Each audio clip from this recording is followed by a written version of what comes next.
Everyone, कसे आहात तुम्ही सर्वजण? तुम्हा सर्वांचं खूप खूप स्वागत आपल्या युट्यूब चॅनल मध्ये. तर चला, वेक्टर वरती आणखी काही क्वेश्चन राहिलेले आहेत ते कंप्लीट करून नवीन चॅप्टरला आपण सुरुवात करू. तर काय नंबरचा क्वेश्चन झालेला होता? 52. तर 53 नंबरचा क्वेश्चन आपण स्टार्ट करूयात.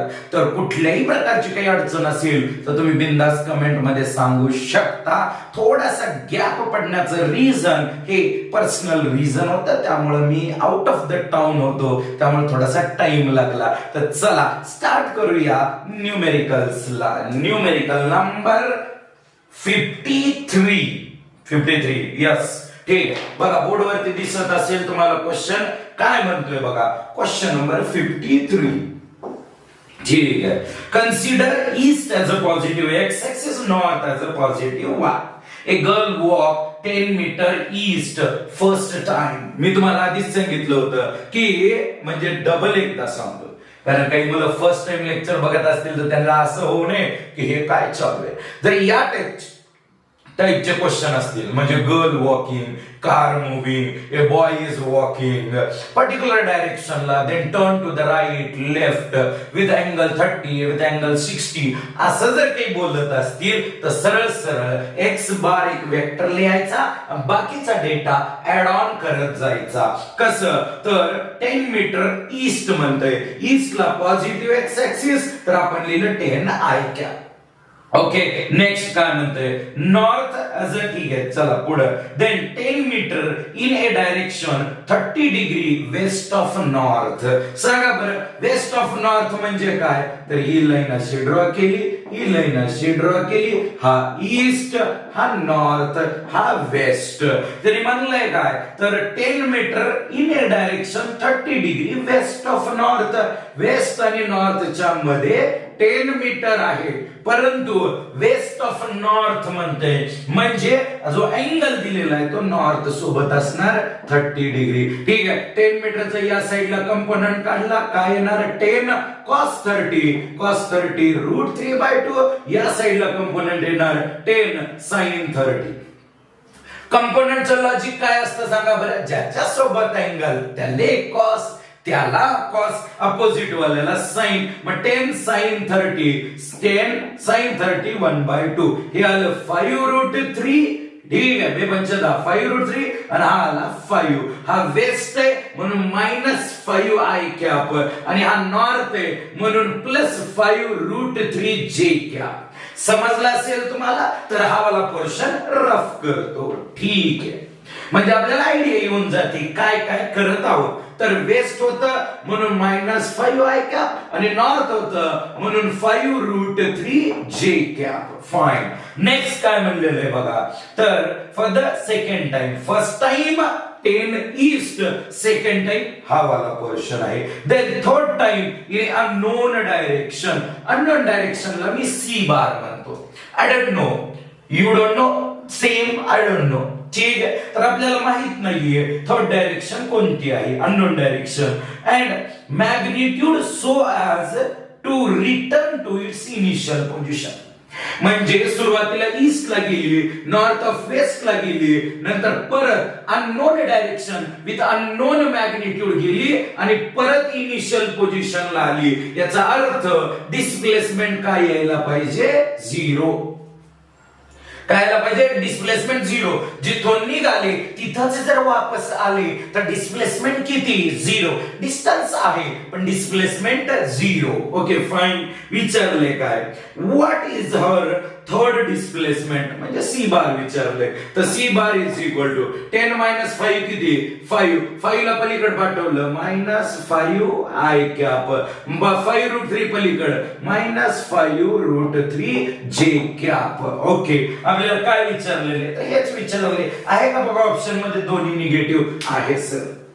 सिम्पलेस्ट फॉर्म आहे हा. या फॉर्म मध्ये तुम्ही 1D चेही क्वेश्चन सॉल्व्ह करू शकता. लोड घ्यायची काही गरज नाही. सिंपल फॉर्म मध्ये तुम्हाला सांगितलं. बघा किती स्टेप लागल्या सर? 2च स्टेप लागल्या. एवढा मोठा क्वेश्चन होता परंतु स्टेप्स 2च. त्यासाठीच म्हणतोय की क्वेश्चन्स पहा, थेरॉटिकल कंटेंट तर पहा, आणि त्यासोबत मी सॉल्व्ह केलेले क्वेश्चन पण पहा. Question number 54. छान छान क्वेश्चन आहेत बघा, शेवटचे पण छान छान आहेत. काय म्हणतोय, a sail boat sails 2 kilometre due east. Same त्याच फॉर्मॅट मध्ये गेलो आपण. एक्स बार किती, 2 kilometre east, 2 I cap kilometre मध्ये लक्षात ठेवतो मी. पुढं 5 kilometre 37 degree south of east. South of east म्हणल्यानंतर हे बघा असं ड्रॉ करावं लागेल. ठीक आहे, सर्वात पहिलं वाटलं तर तुम्हाला डिटेल वाली डायग्राम पण ड्रॉ करून दाखवतो. तुम्ही डिटेल वाली म्हणजे काय, ठीक आहे, बघा तरी समजेल तुम्हाला आयडिया. ठीक आहे, सर्वात पहिलं तो 2 किलोमीटर कुठे गेला, ईस्ट. हे झालं त्याचं पहिलं डिस्प्लेसमेंट. समजलं, ठीक आहे. तिथून तो कुठे गेला, साऊथ ऑफ ईस्ट मध्ये. या साईडला साऊथ, या साईडला ईस्ट. साऊथ ऑफ ईस्ट म्हणजे या साईडला गेला तो. ठीक आहे, हे 2 किलोमीटर होतं, हे 5 किलोमीटर आहे. अँगल कोणासोबत दिलेला आहे, 37 degree south of east. Second letter सोबत अँगल 37 डिग्री. तुम्ही याचा जर हॉरिझॉन्टल कंपोनंट काढला तर हॉरिझॉन्टल कंपोनंट इथपर्यंत येणार. शॅडो शॅडो विसरले का काय, ठीक आहे, नाही सर विसरणार नाही. हॉरिझॉन्टल कंपोनंट काय येणार सांगा बरं, ज्याच्या सोबत अँगल त्याला देणे कॉस. म्हणजे 5 cos 37. तुम्ही म्हणता सर cos 37 ची व्हॅल्यू काढा, राईट अँगल ट्रायंगल ड्रॉ करा. इथं लिहा 5, इथं लिहा 3, इथं लिहा 4. हा वाला अँगल जो असतो 5 आणि 3 च्या मधला 53, 5 आणि 4 च्या मधला 37, हा 53. cos 37 जर म्हणलं तर आपला आन्सर येणार ऍडजस्टंट बाय हायपोटेन्युअस म्हणजे 4/5. तर इथं 5 into cos 37 4/5, 5 cancel. Horizontal movement किती झाली, 4 किलोमीटर. वर्टिकल डिस्प्लेसमेंट म्हणजे याचा वर्टिकल कंपोनंट हा जर कॅल्क्युलेट केला किंवा लेंथ तर ते येणार किती, तर 5 into ज्याच्यासोबत अँगल त्याला cos, अपोजिट वाल्याला sin, sin 37 opposite by hypotenuse. 3/5, 5 cancel. Answer येणार 3 किलोमीटर. ठीक आहे, समजलं. परत एकदा, सुरुवातीला 2 किलोमीटरला, तिथून थोडं इन्क्लाइन मूव्ह झाला. ठीक आहे, पण त्याच्या हॉरिझॉन्टल आणि व्हर्टिकल कंपोनंट काढून आपण हे समजून घेतलं की तो एक्स ऍक्सिस वर किती मूव्ह केला, 4 किलोमीटर, आणि वाय ऍक्सिस वर किती मूव्ह केला, 3 किलोमीटर. ओके, नेक्स्ट लोकेशन काय, if the final displacement of the boat from the starting point is 6 kilometre from the due east म्हणते. ठीक आहे, म्हणजे फायनल डिस्प्लेसमेंट जे आहे ते आहे 6 किलोमीटर ड्यू ईस्ट. म्हणजे बघा, ऑब्झर्व करा इथं X bar is equal to 2 I cap. नंतरचे दोन्ही कार्यकर्ते घ्या लिहून. ईस्टला किती आहे बरं, 4 आय कॅप, आणि साऊथला गेलाय तो, वेस्टला नाही साऊथला. या साईडला ईस्ट, या साईडला साऊथ. साऊथला किती, 3 किलोमीटर, तर -3 जे कॅप. ओके, नंतर काय म्हणतोय, नंतर परत मूव्ह झाली बोट. ठीक आहे, परत रीड करायचं असेल तर रीड करू शकतो. इफ द फायनल डिस्प्लेसमेंट, सुरुवातीपासून, sail boat sails 2 kilometre due east, 5 kilometre 37 degree south of east, and finally unknown displacement. Okay, final unknown displacement आपल्याला माहित नाही. जे अननोन, शेवटचं अननोन डिस्प्लेसमेंट जे शेवटचं. ठीक आहे, if the final displacement of the boat from the starting point is 6 kilometre due east, म्हणजे हे फायनल डिस्प्लेसमेंटची व्हॅल्यू आहे 6 आय कॅप. ओके, इकडे बघा 2 आणि 4 6 cancel. -3 J cap plus C bar is equal to 0, तर C bar is equal to +3 J cap. म्हणजे त्यानंतर ती जी बोट आहे ती सरळ या साईडला गेली. बरोबर, हे झालं फर्स्ट डिस्प्लेसमेंट, हे झालं सेकंड, आणि 3 किलोमीटर हे झालं थर्ड डिस्प्लेसमेंट. वाटलं तर तुम्ही लिहू शकता, हे झालं फर्स्ट, हे झालं सेकंड, आणि हे झालं थर्ड डिस्प्लेसमेंट. आणि तो कुठे गेला म्हणते, तर 6 किलोमीटर ईस्ट म्हणते. हे 2 आणि हे 4 म्हणजे 6 किलोमीटर. ठीक आहे, अशा प्रकारे आपण या क्वेश्चनला डील करू शकतो. ठीक आहे सर, समजलं. म्हणजे डायग्रामॅटिकली जाताय तुम्ही. मागच्या क्वेश्चन मध्ये सेम होतं, परंतु तुम्ही त्याला डायरेक्ट व्हॅल्यू पुट करून सॉल्व्ह केलं. या क्वेश्चनला तुम्ही डायग्राम सांगितली, म्हणजे ज्याला जे सोपं वाटेल त्या मेथडनं तुम्ही जाऊ शकता. थर्ड म्हणजे या लेक्चरचा third question 55. Two horizontal forces of a magnitude 10 Newton and 5 Newton.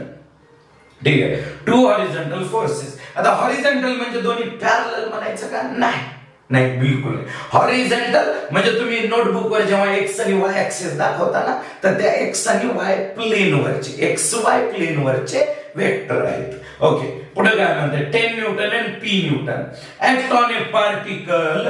The force of a magnitude 10 newton act due west and a force of magnitude P act on a bearing a 30 degree east of a north as shown in the figure.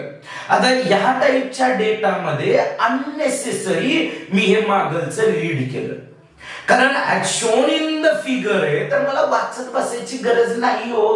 ठीक आहे, diagram कडे बघा काय म्हणते ते, त्याच्यावर focus करा. Diagram मध्ये डिटेल मध्ये सांगितलंय की या साइडला 10 न्यूटन आहे, ठीक आहे, आणि या साइडला पी न्यूटन आहे. पी आणि हा 10. ठीक आहे, आता या ठिकाणी अँगल 30 आहे, तर टोटल अँगल किती येणार? तर 120. हे तर लॉजिक सिंपल आहे, माहित आहे, डायग्राम मध्ये दिलेलं आहे. ठीक आहे, म्हणजे सुरुवातीच्या 3-4 लाईन अननेसेसरी टाइम वेस्ट आहे. The resultant of these two forces act due north म्हणतंय. ओके, म्हणजे यांचा जो रिझल्टंट आहे त्याची डायरेक्शन नॉर्थला आहे, म्हणजे हा आहे रिझल्टंट. ओके, ठीक आहे, पुढे काय म्हणले? Find the magnitude of this resultant.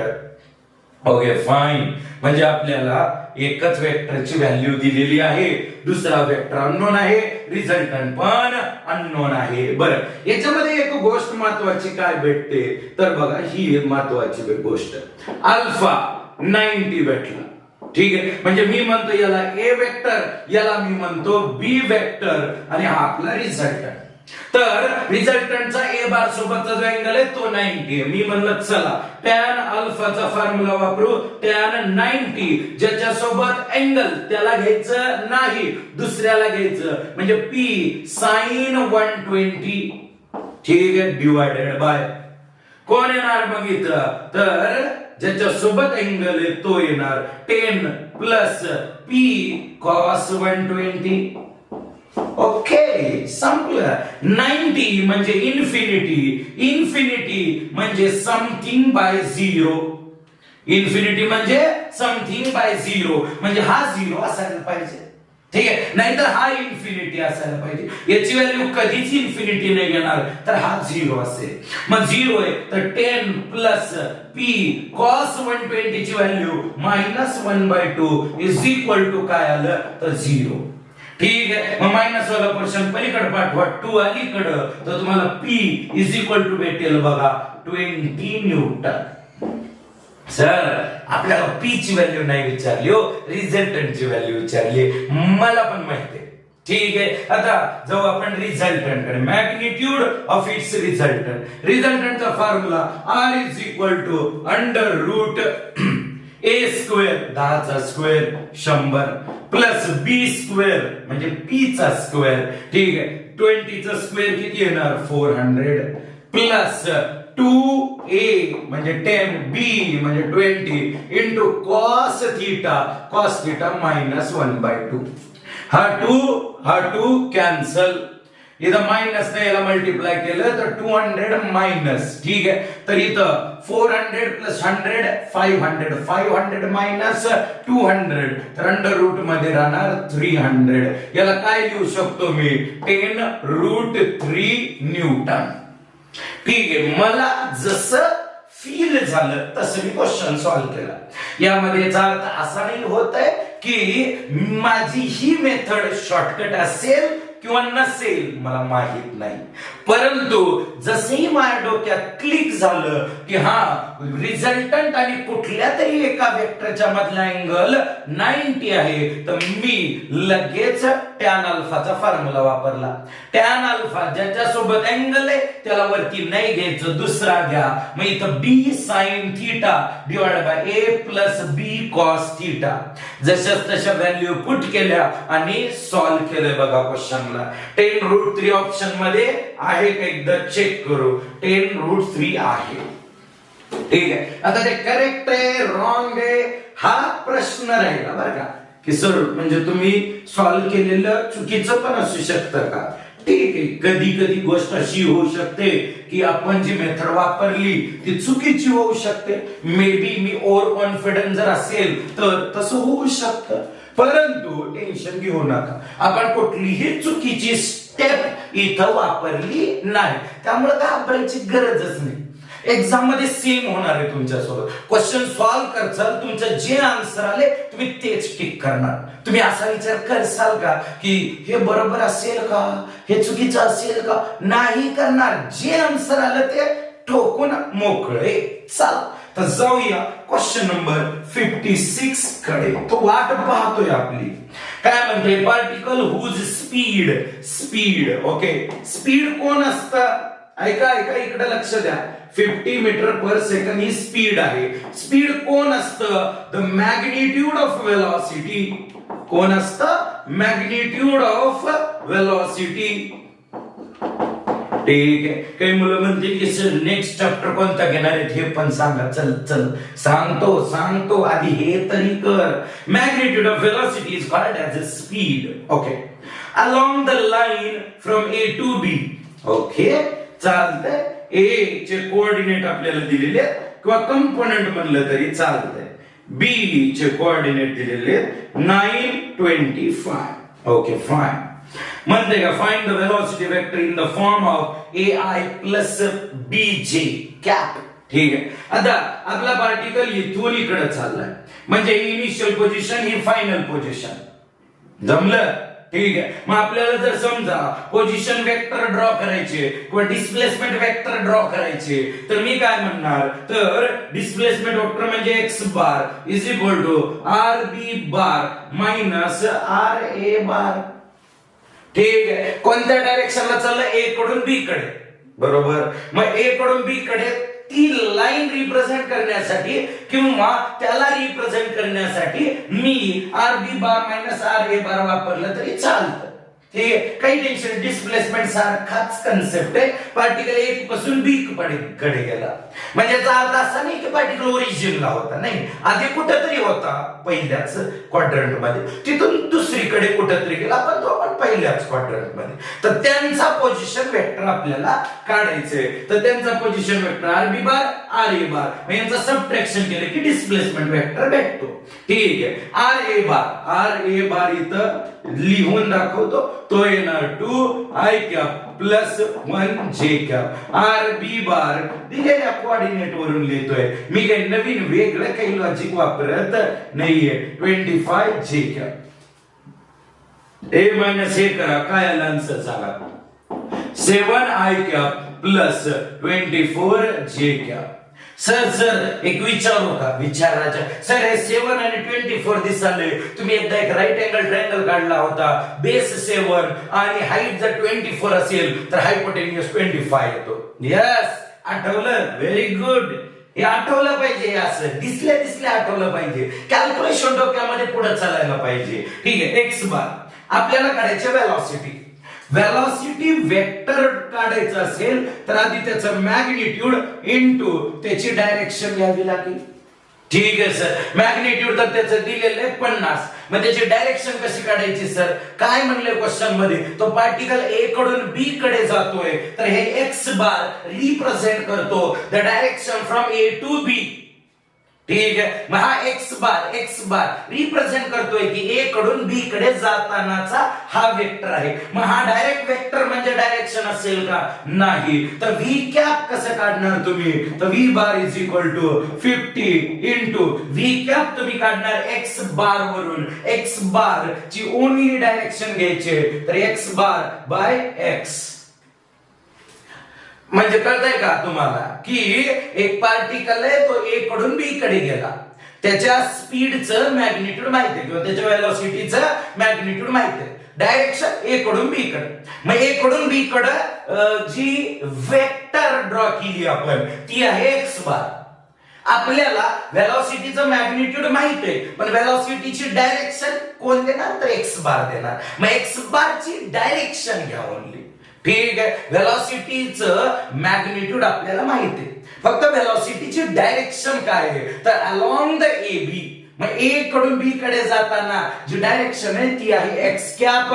X cap म्हणजे एक्स चा युनिट वेक्टर, एक्स बार चा युनिट वेक्टर. ठीक आहे, 50 इंटू एक्स बार म्हणजे काय 7i कॅप प्लस 24 जे कॅप. आठवा यांचं जर मॅग्निट्यूड काढलं तर अंडर रूट मध्ये 7 स्क्वेअर 49, 24 चा स्क्वेअर जो काही असेल तो ठेवा आणि सॉल्व करा. 625 बाहेर निघालं तर 25.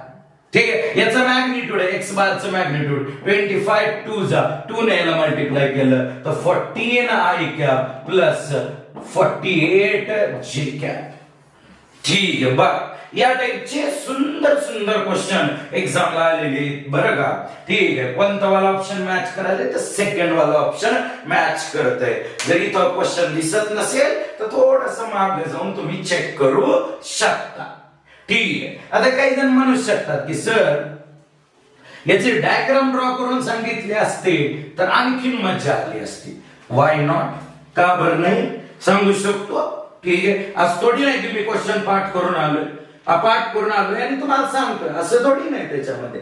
ठीक आहे, जी मेथड जो क्वेश्चन ज्या पद्धतीनं सॉल्व्ह करता येईल तो प्रयत्न करत आहेत आपण. ठीक आहे, हाच क्वेश्चन बघा 56. बघा इकडे लक्ष असू द्या.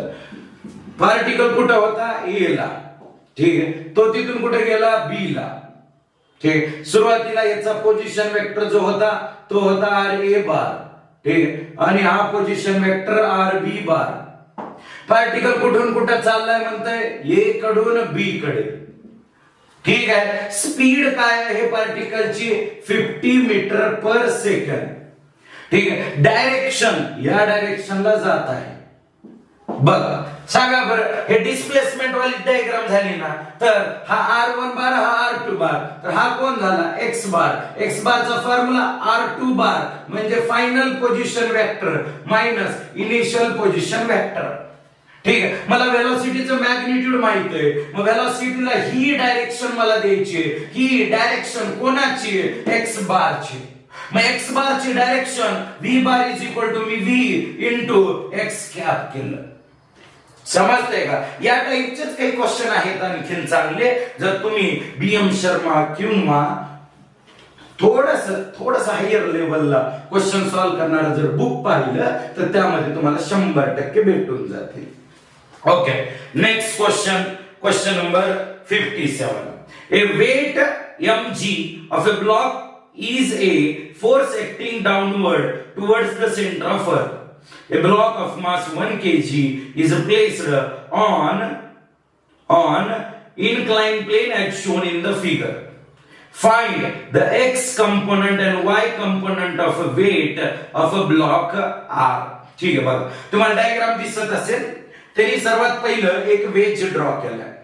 वेज किंवा इन्क्लाइन प्लेन म्हणलं तरी चालतंय. त्याच्यावरती एक ब्लॉक ठेवलेला आहे. ठीक आहे, 1 kg चा ब्लॉक आहे. या 1 kg च्या ब्लॉकवर डाऊनवर्ड mg फोर्स लागेल. जी ची व्हॅल्यू असेल near about 10 metre per second square. Downward जो mg आहे तर त्याची व्हॅल्यू येणार m 1 kg इंटू g 10 म्हणजे 10 न्यूटन. या ब्लॉकवर डाऊनवर्ड 10 न्यूटनचा फोर्स लागत आहे.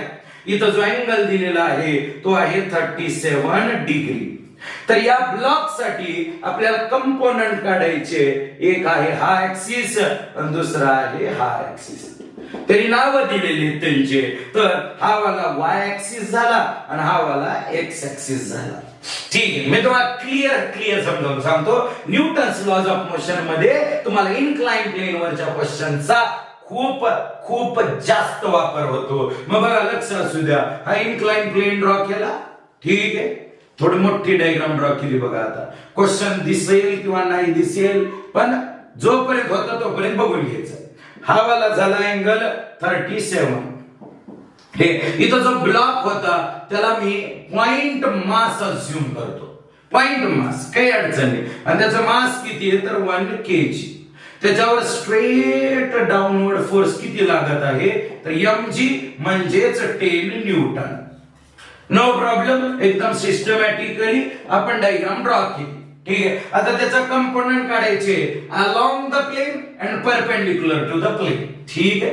परपेंडिक्युलर टू द प्लेन साठी एक लाईन ड्रॉ केली.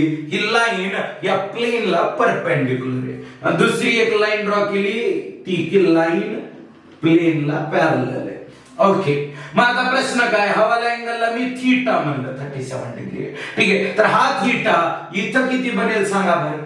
सर सिंपल आहे. इथे एक राईट अँगल ट्रायंगल बनतोय. टोटल अँगल जो असतो ट्रायंगलचा तो 180 असतो.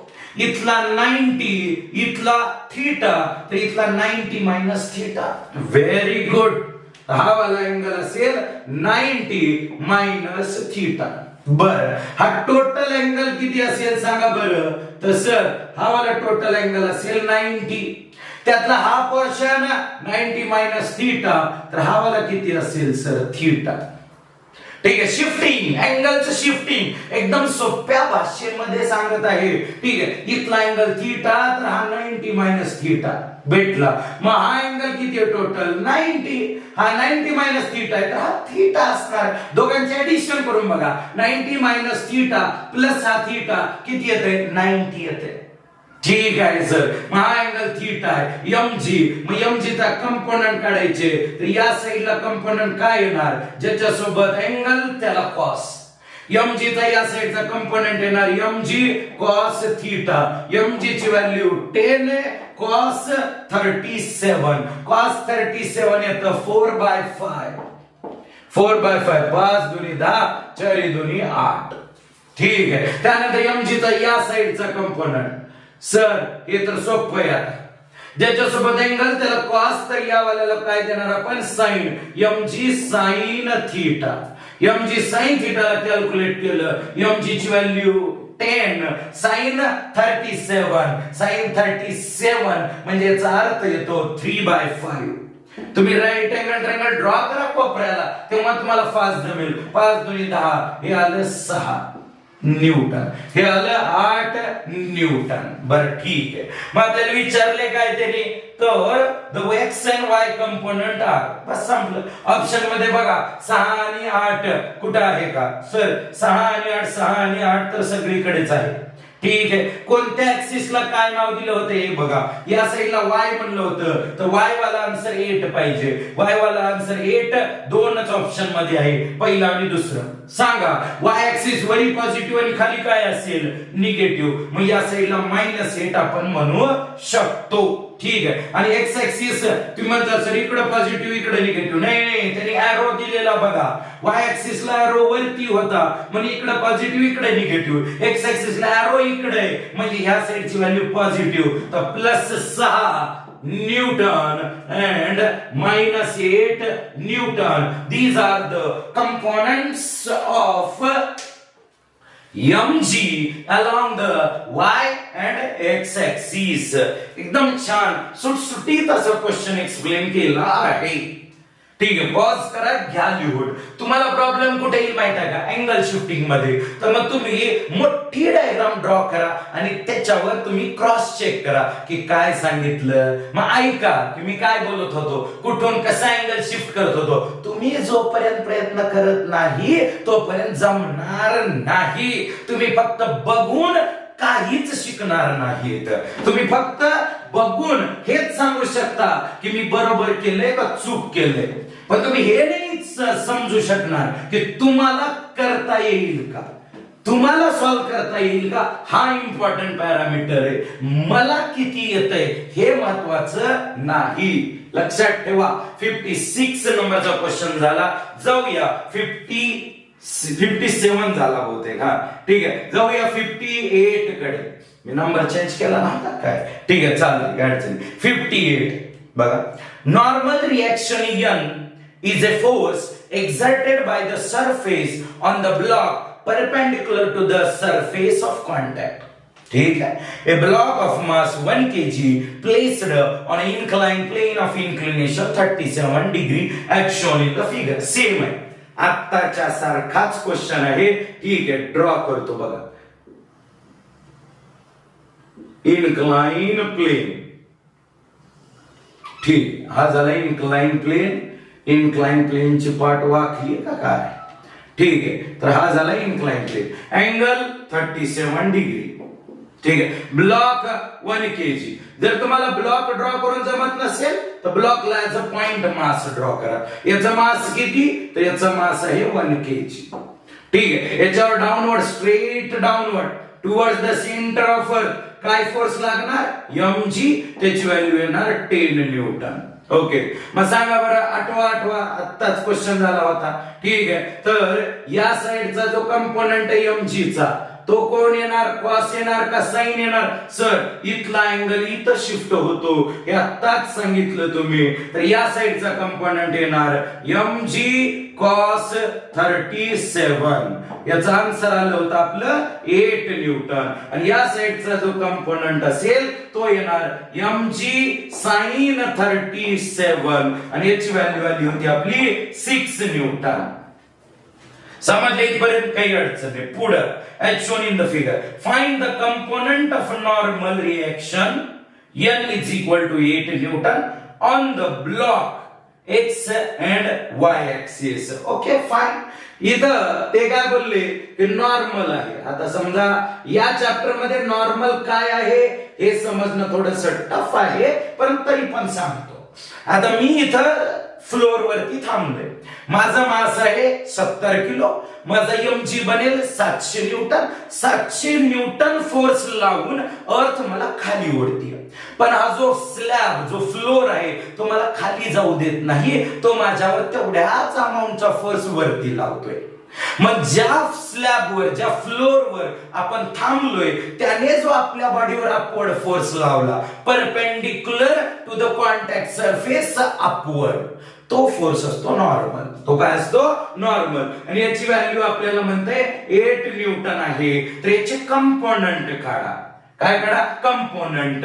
पण ठीक आहे, चालतंय. म्हणजे mg चे कंपोनंट आपल्याला विचारलेले नाही. मग याचे कंपोनंट कसे काढा? along the x and along the y axis. म्हणजे सर इथं x आणि y axis दरवेळेस along the plane नाही घेत का? नाही, ते फक्त मागच्याच क्वेश्चन मध्ये जस्ट फॉर फन म्हणून दिलं होतं. ठीक आहे, हा वाला अँगल किती होता? 37. तर हा वाला अँगल किती आला? 37. समजतंय का? ठीक आहे, ओके.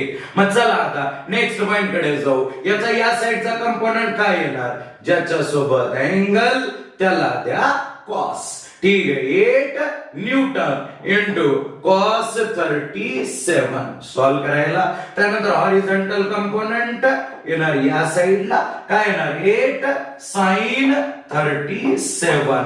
याला सॉल्व करा, तुम्हाला आन्सर भेटून जाईल. ऑप्शन थोडेसे डेसिमल टाइप येतील. म्हणजे कसं? तर मी याला जर y कंपोनंट म्हणलो ny आणि याला x कंपोनंट म्हणलो nx, तर एक सॉल्व करून दाखवतो. nx is equal to 8 sine 37. Sine 37 म्हणजे काय? तर साइन 37 च्या समोरची साइड बाय हायपोटेन्युअस. मग ती येणार 3/5.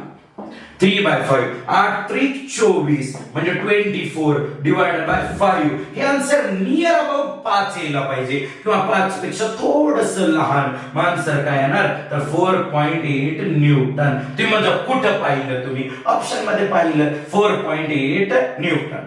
आता तुम्ही एक गोष्ट ऑब्झर्व करा प्रॉपरली की या साइडला हा कंपोनंट आहे, तर एक्स ऍक्सिस या साइडला काय असतो? निगेटिव्ह. नॉर्मल एक्स ऍक्सिस इकडे पॉझिटिव्ह, इकडे निगेटिव्ह. वाय ऍक्सिस वरी पॉझिटिव्ह, खाली निगेटिव्ह. झेड ऍक्सिस समोर पॉझिटिव्ह, मागे निगेटिव्ह. म्हणजे ह्या वाला कंपोनंट जो आहे तो काय लिहिणार आपण? तर nx is equal to -4.8 newton. मग बघा असं कोणतं ऑप्शन आहे का? आणि त्याला टिक करून द्या राजांनो.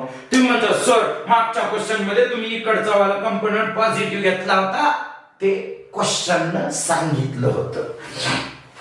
क्वेश्चन नुसार जावं लागेल आपल्याला. ठीक आहे, मी जर म्हणलं की नाही मला जसं माहित आहे तसं जातो, तर मग आपला कार्यक्रम फिक्स आहे. समजलं? यस सर, समजलं. सोप्या भाषेत तुम्ही समजावून सांगितलं की कशा प्रकारे आपला कार्यक्रम होऊ शकतो. नेक्स्ट जाऊया आपण क्वेश्चन. चला तर जाऊया क्वेश्चन नंबर 59 कडे. ठीक आहे, नंबर कधी कधी चुकतो, परंतु क्वेश्चनची क्वालिटी बघा. बरोबर, टाइप ऑफ क्वेश्चन बघा. वेक्टरवर ते सर्व जबरदस्त क्वेश्चन पाहिले. टफ असतील पण शिकायला भेटलं पाहिजे. टफ आहे म्हणून घाबरून किंवा नाही आमच्या एक्झामला असं येतच नाही अशा भाकांड किंवा फालतू गोष्टींवर विचार करायचा नाही. सेम असं बोलल्यामुळं तुम्ही कुठं ना कुठं तरी हा विचार करता की हा म्हणजे आपण जे करतोय ते योग्य आहे. जेव्हा एक्झाम होते तेव्हा आपल्याला त्याचा पश्चाताप होतो. तर अशा कुठल्याही कोणाच्याही गोष्टीवर लक्ष न देता सरळ सरळ न्यूमेरिकल सॉल्व्ह करत राहणे हाच तुमच्यासाठी एकमात्र ऑप्शन आहे फिजिक्स स्ट्रॉंग करण्यासाठी. तुम्ही थेरॉटिकली स्ट्रॉंग बनू शकत नाही. कळतंय का मी काय म्हणतोय? त्यासाठी तुम्हाला बुक्स रीड करावे लागतील. होणार नाही, तेवढा टाइम नसतो. मग फिजिक्स स्ट्रॉंग करण्यासाठी तुमच्याकडे दुसरा ऑप्शन आहे न्यूमेरिकल्स. मल्टिपल टाइम्स सॉल्व्ह करायचे. आता हे आपले झालेले टोटल 50-60 न्यूमेरिकल आहेत ना, हे सर्व न्यूमेरिकल एकदा दोनदा तीनदा सॉल्व्ह करायचे. बघून सॉल्व्ह करा पहिल्या वेळेस, दुसऱ्या वेळेस स्वतःहून ट्राय करा. नाही जमलं तर थोडंसं बघा. थर्ड टाइम आपण स्वतःहून सॉल्व्ह करायचे. वेक्टरवर जर नंतर काही आपल्याला प्रॉब्लेम आला तर मग चूक माझी. मी चुकीचं आहे, तुम्ही नाहीये. मी चुकीचं न्यूमेरिकल घेतलेले. कळतंय का? पण हे 60 क्वेश्चन जर तुम्ही तीनदा सॉल्व्ह केले तर वेक्टर बद्दल तुमचा जो कॉन्फिडन्स आहे तो जबरदस्त बनणार. जाऊया question number 59. 3 forces are acting on a particle as shown in the figure. To have a resultant force only along the y direction, the magnitude of a minimum additional force needed is. म्हणजे दिलेले 3 force आहेत परंतु resultant only along the Y axis पाहिजे. Okay, diagram draw करतो. तशी तुमच्यासाठी diagram बोर्डवर दिसतच असेल. माझ्यासाठी कष्ट मला घ्यावेच लागतील. तुम्ही म्हणता मग कष्ट जर घ्यायचे नसतील तर मग डिजिटल बोर्ड घ्या. हो, घेतो. ठीक आहे, तर असं एका लाईन मध्ये या साईडला 2 न्यूटनचा फोर्स आहे, या साईडला 4 न्यूटनचा फोर्स आहे. बरोबर ना? ठीक. आणि या साईडला 1 न्यूटनचा फोर्स आहे. ठीक. त्यानं म्हणते रिझल्टंट अलॉंग द वाय पाहिजे फक्त. Only along the Y. याचा अर्थ काय होतो? एक्स ऍक्सिस वर बिलकुल कुठल्याही प्रकारचं या फोर्सेसचं कॉन्ट्रीब्युशन नाही आलं पाहिजे. मग किती फोर्स ऍड करावा लागेल हे आपल्याला विचारलेलं आहे. सर्वात सिंपल 4 आणि 2 एक्झॅक्ट अपोजिट आहेत, तर 4 मधून 2 कटले, इथं राहिला 2 न्यूटन. ठीक आहे. अँगल दिलेला आहे का आपल्याला? हो, तर अँगल दिलेला आहे हा 60 डिग्री. बरोबर ना? ठीक आहे. आणि हा दिलेला आहे आपल्याला 30 डिग्री. मग मी काय म्हणलं की आपण कंपोनंट काढूया. कंपोनंट यासाठीच आहे. इंजिनिअरिंग मध्ये ह्या टाइपचे क्वेश्चन भरपूर असतात, परंतु आता तुमच्यासाठी हा एक सिंपल फॉर्मॅट आहे त्यातला. आम्ही काय करायचो, जेवढे वेक्टर दिले तर त्यातले डायरेक्ट काही कॅन्सल होतात का ते बघायचं आणि त्यानंतर प्रत्येकाचा कंपोनंट काढायचं. चला घ्या, 1 न्यूटनचा कंपोनंट घ्या. या साईडला काय येणार सांगा? 1 cos 30 म्हणजे 1 into √3/2 y ऍक्सिस वर आहे, त्याला आपल्याला छेडायचं नाही. मग याचा हॉरिझॉन्टल एक्स ऍक्सिस वर कंपोनंट काढू. सांगा बरं, या साईडला काय येणार? ज्याच्या सोबत अँगल त्याला cos, दुसऱ्याला sin. 1 into sin 30 येणार 1/2. ठीक आहे. हा यायला नाही पाहिजे. का बरं? आपल्याला resultant only along the Y ठेवायचे. एक्स वर बिलकुल आलं नाही पाहिजे. बघू ना, याचा कंपोनंट जर कॅन्सल केलं तर चेक करू. ठीक आहे. 2 न्यूटन चा या साईडला कंपोनंट काढला, ज्याच्या सोबत अँगल त्याला cos म्हणजे 2 cos 61/2 आणि त्यानंतर या साईडला 2 into sin 60 √3/2. Net force along the Y बघितलं तर 2√3/2 प्लस √3/2 म्हणजे एफ नेट, तो पण कुठं along the y is equal to येणार बघा 2√3/2 प्लस √3/2. काही मुलं 2 कॅन्सल करतात आणि पुन्हा रडत बसतात. तसं नाही करायचं राजांनो, बेस सेम आहे, वरचे ऍडिशन करून दिली. ठीक आहे, विषय संपला. आता बघा पुढे आपल्याला याच्याबद्दल काहीच विचारलं नाही. आपल्याला म्हणते हॉरिझॉन्टली रिझल्टंट नसायला पाहिजे, ओनली व्हर्टिकली असायला पाहिजे. मग मी म्हणलं F net along the x axis किती आहे, तर बघा या साइडला 1/2 आणि या साइडला 1. ठीक आहे, म्हणजे प्लस मध्ये 1/2 आणि मायनस मध्ये 1 आहे, तर आन्सर येईल -0.5 न्यूटन. परंतु याला मला 0 करायचे. बरं, याला 0 करण्यासाठी मला काय ऍड करावं लागेल, तर मला याला 0 करण्यासाठी या डायरेक्शनला आणखीन ½ न्यूटनचा फोर्स ऍड करावा लागेल. कारण हा हाफ प्लस हा हाफ म्हणजे 1 बनेल आणि या साइडचा 2 कॅन्सल 1 न्यूटन बनेल. म्हणजे मला हे ऍड करावं लागेल. काय करावं लागेल?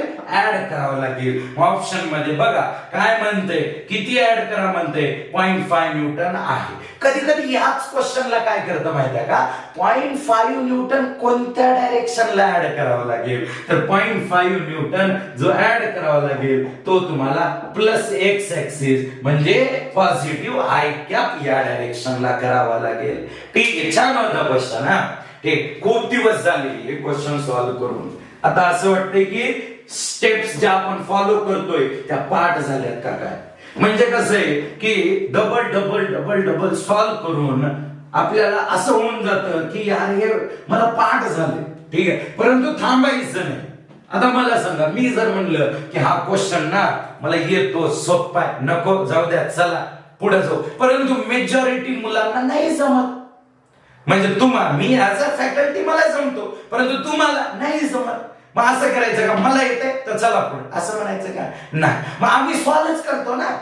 ठीक आहे, आम्ही खूप वेळेस सॉल्व्ह केलेला आहे क्वेश्चन, तरी पण सॉल्वच करतो, म्हणून आमचं स्ट्रॉंग आहे. आम्हाला भीती वाटत नाही या पर्टिक्युलर चॅप्टरची. असं समजतंय ना. तर चल जाऊया आता लास्ट क्वेश्चन कडे, जो की आहे क्वेश्चन नंबर 60. ठीक आहे, वेक्टरचा the best best best questions मधला हा शेवटचा क्वेश्चन. काय म्हणते, कार गोइंग ड्यू नॉर्थ. बघा बघा म्हणलं होतं ना तुम्हाला, कार गर्ल बॉय म्हणले की डायरेक्ट एक्स बार. Due north 10√2 metre per second. ठीक आहे, turn right at an angle of 90. बर ठीक आहे, नाही नाही नाही नाही एक्स बार वाला क्वेश्चन नाही राजांनो. यानं स्पीड दिले, म्हणजे सुरुवातीला एक कार आहे v1 बार म्हणतो, ती 10√2 या स्पीडनं नॉर्थ डायरेक्शनला गेली. ठीक आहे, नॉर्थ डायरेक्शन आम्ही डायग्राम ड्रॉ ही करू शकतो. ही झाली नॉर्थ डायरेक्शन, हे v1 होतं. ऑब्झर्व करा कोण होतं हे, v1 बार. नंतर काय म्हणतंय, टर्न राईट, राईटला टर्न झाली. ठीक आहे, किती angle, at an angle of 90. ठीक आहे, तर हा झाला v2 बार. बरोबर ना, डायरेक्शन बदलली तर वेक्टर बदलला. Okay, without changing the speed म्हणजे v2 बारचं मॅग्निट्यूड काय येणार, तर 10√2 येणार, फक्त डायरेक्शन आली आय कॅप. ठीक आहे, okay sir. The change in velocity of car is, change in velocity, change म्हणजे डेल्टा व्ही. ठीक आहे, त्याला लिहिणार कसं, तर फायनल मायनस इनिशियल. हा माझा फेवरेट क्वेश्चन, फेवरेट, एकदम जीवलग फेवरेट क्वेश्चन. v2 बार मायनस v1 बार. ठीक आहे, आठवत असेल तुम्हाला, थेअरी मध्ये ह्याच्या शॉर्टकट सांगितल्या होत्या. आठवत नसतील तरी काही टेन्शन नका घेऊ. v1 आणि v2 या दोघांचं मॅग्निट्यूड सेम आहे, ते v म्हणलं आपण, किती 10√2. फॉर्म्युला जर मला याचं मॅग्निट्यूड काढायचे सर्वात पहिलं, तर अंडर रूट मध्ये v2 चा स्क्वेअर किती, v स्क्वेअर. प्लस V1 चा स्क्वेअर किती V स्क्वेअर, सबट्रॅक्शन आहे म्हणून मायनस 2 V1 V2 म्हणजे किती V square into cos theta, दोघांच्या मधला अँगल किती आहे 90, cos 90 काय येणार 0, हा क्वेश्चन कटला. V square plus V square म्हणजे डेल्टा V च माझा आन्सर आलं √2 इंटू V.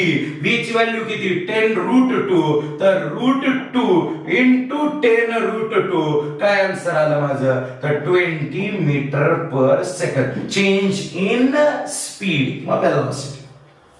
आता डायरेक्शनचा विषय, डायरेक्शन काढायची आपल्याला. V2 मायनस V1 करतोय, V2 प्लस V1 नाही करतोय, V2 मायनस V1 करतोय, म्हणजे या V1 ला डायरेक्शन अपोजिट करावी लागेल. ती म्हणजे का बरं आठवा, आपण याला असं लिहायचो बघा V2 प्लस मायनस V1 बार, म्हणजे आपल्याला ऍडिशन करायचंय पण कोणाचं V2 आणि V1 चं का नाही, V2 आणि मायनस V1 चं. मग मायनस V1 या डायरेक्शनला, हा झाला मायनस V1 बार. मग आता रिझल्टंट बघा V2 आणि मायनस V1 बारच्या मधला तो या डायरेक्शनला जाईल, हा झाला डेल्टा V बार. सांगा ही डायरेक्शन कोणती आहे, तर ही होती आपली ईस्ट, ठीक आहे, आणि ही होती आपली वरती नॉर्थ होती, तर खाली काय होती साऊथ.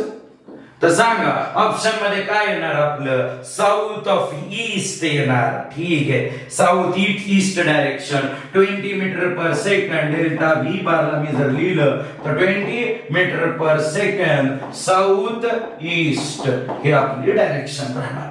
बघ छान होता ना क्वेश्चन, छान, हा नाही सर्वच छान होते. थेअरी मध्ये जाऊन बघा, याच्यावरती मी डिटेल मध्ये डिस्कशन केलेले, ऍडिशन ऍज वेल ऍज सबट्रॅक्शन दोन्हीच केलेले.